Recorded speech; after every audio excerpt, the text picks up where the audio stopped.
Hirtsfelden, il est un lieu posé entre la forêt, les champs et le canal. Un lieu qu'il faut absolument découvrir pour le bien-être de notre avenir. Il s'agit de la Maison de la Nature. La Maison de la Nature du Vieux-Canal a pour objectif de sensibiliser tous les publics à la nature et à l'environnement. Les valeurs principales de l'association sont l'éco-citoyenneté et l'euro-citoyenneté. Donc nous avons beaucoup d'animations actuellement sur comment devenir de vrais éco-citoyens. Donc à travers des animations sur la consommation, le gaspillage alimentaire, sur la valorisation des déchets et bien sûr le thème de la nature avec la forêt au fil des saisons.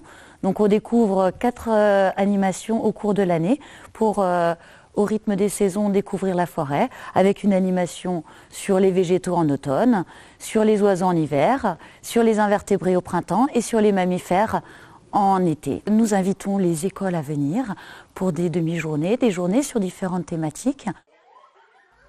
Les élèves de l'école de Bloedelsheim ont pu bénéficier d'une animation sur le thème « Consommation et gaspillage alimentaire » financée par le pays Rhin Vignoble Grand-Ballon. C'est une animation à destination des cycles 3. Cette animation, intitulée « Consommons mieux, gaspillons moins », est répartie en 2 parties. Donc c'est une animation à la journée. Donc la partie « Consommons mieux » est abordée le matin et la partie sur le gaspillage alimentaire est abordée plutôt l'après-midi.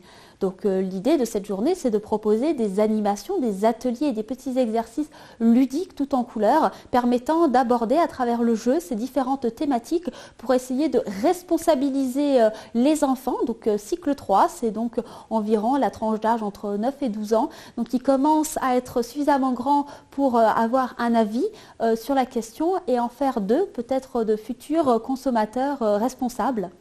Alors déjà, il faut partir du début, c'est-à-dire comprendre la saisonnalité des fruits et légumes, parce que malheureusement, à l'heure actuelle, il y a beaucoup trop d'a priori, beaucoup trop de méconnaissances par rapport aux fruits et légumes.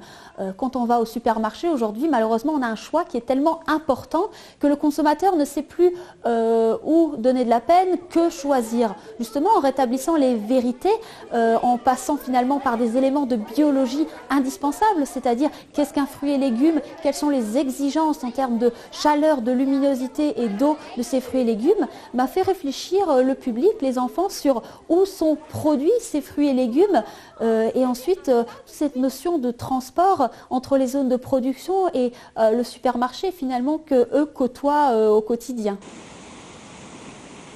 Après la pause de midi, les élèves ont participé à 2 ateliers sur les dates limites de consommation et par un atelier pratique en cuisine.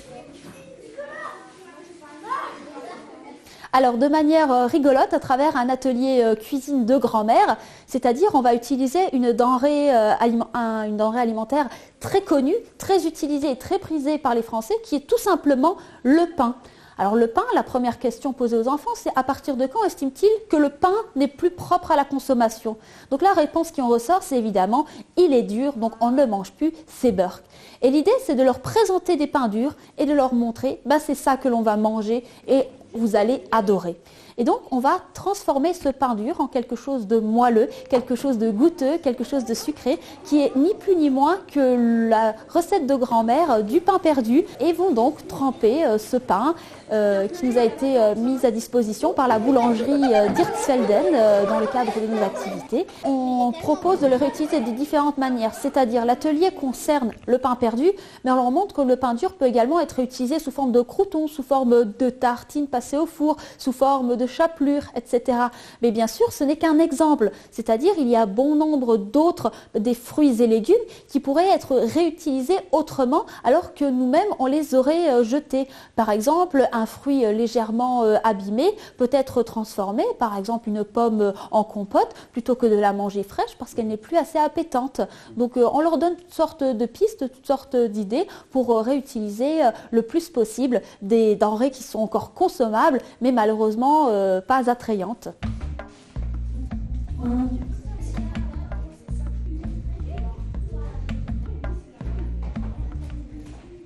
On a tout de suite cherché quel était le lien que l'on pouvait établir avec les apprentissages en classe, notamment au niveau des sciences.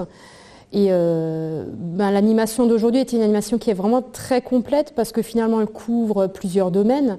On a travaillé ce matin un petit peu en astronomie, on a travaillé un petit peu sur l'alimentation, on a travaillé un petit peu en géographie. Enfin, vraiment, elles ont vraiment couvert un champ assez vaste de connaissances. Et pour nous, de faire une journée comme ça en animation, c'est super parce que ça nous permet de rebondir derrière en classe sur différentes disciplines. Et puis, on est à 10 minutes de l'école, quoi.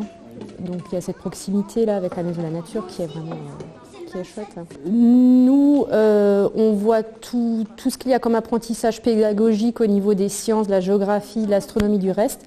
Mais ce qu'eux vont retenir en tout premier, je pense, c'est plutôt l'aspect citoyenneté, quoi. C'est qu'est-ce que je fais concrètement pour faire des achats qui ont le moins d'impact sur la planète, pour faire des menus de saison. Eux, ils vont vraiment être dans le concret, quoi. En quoi je peux limiter mon impact sur l'environnement. Ils ne vont même pas se rendre compte de tout le reste qu'ils auront appris finalement derrière.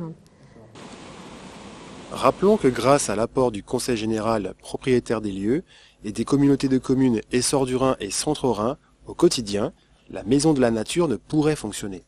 Le gros événement qui aura lieu, c'est l'inauguration de la Maison de la Nature, les portes ouvertes qui auront lieu le 3 mai. Donc vous êtes tous cordialement invités à venir dimanche 3 mai. Ça démarre à 10h par un troc-aux-plantes. Nous allons avoir des animations, des jeux de pistes familiaux pour découvrir la faune et la flore ici le long du canal du Rhône au Rhin. Nous allons avoir des stands associatifs, la ludothèque, les vanniers, les potiers, un marché paysan, une restauration sur place sur réservation, des animations musicales, sentiers pieds nus. On va essayer de jouer avec tous les sens et tous les événements, avec en plus surtout une exposition sur le jardinage au naturel pour continuer dans cette journée de jardinage naturel et protection de l'environnement.